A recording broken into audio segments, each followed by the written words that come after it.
जिसमें प्रत्येक का आयतन 64 सेंटीमीटर क्यूब है। संलग्न फलकों को मिलाकर एक घनाभ का कुल पृष्ठीय क्षेत्रफल तैयार किया जाता है। ठीक है, देख लो यहाँ पर, मान लो घन का तो पता ही है आपको, भुजा का क्यूब होता है क्षेत्रफल, तो ये हो गया 64, और 64 किसका इस घन होता है 4 का, तो ये a बराबर यानी भुजा बराबर आ गई आपकी 4। ठीक है, तो घन की जो भुजा है वो आ गई 4। ठीक है, उसके बाद में यहाँ पर 2 घन है, तो ये लगा लो घनाभ का कुल पृष्ठीय क्षेत्रफल बराबर, ठीक है, ये फार्मूला लगा दो 2LB plus BH plus HL। ठीक है, अब यहाँ पर देखो, आपको पता है कि लंबाई जो होती है वो 2 गुनी होती है भुजा की, तो 4 दूनी 8 हो जाएगा, और B आपका 2 रहेगा, और H आपका हो जाएगा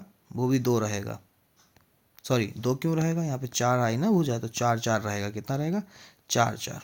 बस लंबाई जो है 2 गुनी हो जाती है, 4 दूनी 8 हो जाएगी। ठीक है, 2 से गुणा हो जाएगा। ओके, तो यहाँ पर देखो 2, लंबाई 8, चौड़ाई 4, चौड़ाई 4 और लंबाई भी 4, ऊंचाई भी 4 है, और लंबाई जो है 8 है, तो ये हो जाएगा 2 ब्रैकेट 8 चक्कू 32 प्लस 4 चक्कू 16 प्लस 8 चक्कू 32, ये हो जाएगा 2 गुणे, इन सबको जोड़ोगे तो आ जाएगा 80, तो ये 8 दूनी 16, 160 आएगा। कितना आएगा 160। ये तरीका आपको स्कूल में बताया गया होगा, नहीं बताया गया तो अभी सीख लो कि अगर किसी घनाभ की भुजा जो है 4 है, भुजा क्या हो गई आपकी, चौड़ाई हो गई, क्या हो गई चौड़ाई, यानी b से दिखाते हैं, तो 4 हो गई, और यही ऊंचाई होगी, कितनी हो जाएगी ऊंचाई 4।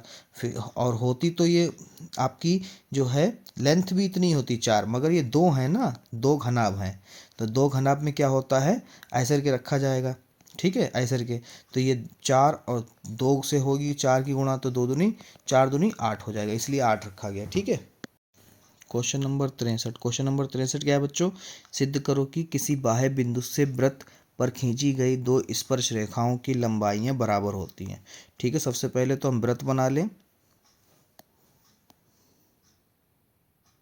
ठीक है, ये वृत्त हो गई, इस पे 2 बिंदु ले लेते हैं, एक ये स्पर्श रेखा हो गई, एक ये स्पर्श रेखा हो गई, और ये इसके केंद्र से ले जाते हैं, एक ये खींच लेते हैं। ठीक है, ये त्रिज्या 1 और ये त्रिज्या। ठीक है, इसको नाम दे देते हैं, ये हो गया हमारा ABC, ये हो गया O, ये हो गया 90, ये भी हो गया 90। ठीक है, अब देखो यहाँ पर 2 त्रिभुज बन रहे हैं, एक त्रिभुज है AOB तथा त्रिभुज COB में। ठीक है, अब यहाँ पे देखो स्पर्श रेखाएं हमें प्रूफ करनी बराबर। ठीक है, तो यहाँ पे ले लो, देखो OB जो है दोनों तरफ है, OB बराबर OB, यहाँ पे लिख दो उभयनिष्ठ, उभयनिष्ठ दोनों में ही है। ठीक है, उसके बाद में AO बराबर OC, ये त्रिज्या हो गई वृत्त की।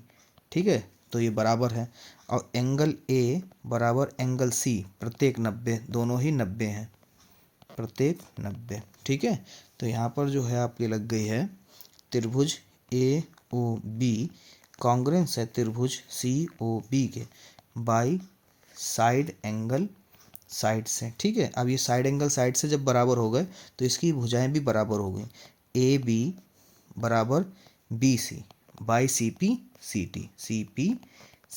ठीक है, ये प्रूफ हो गया आपकी स्पर्श रेखा है, ये वाली रेखा आपस में बराबर है। ठीक है, ये आपने प्रूफ कर दिया, ऐसे आपको 4 अंक पूरे मिल जाएंगे।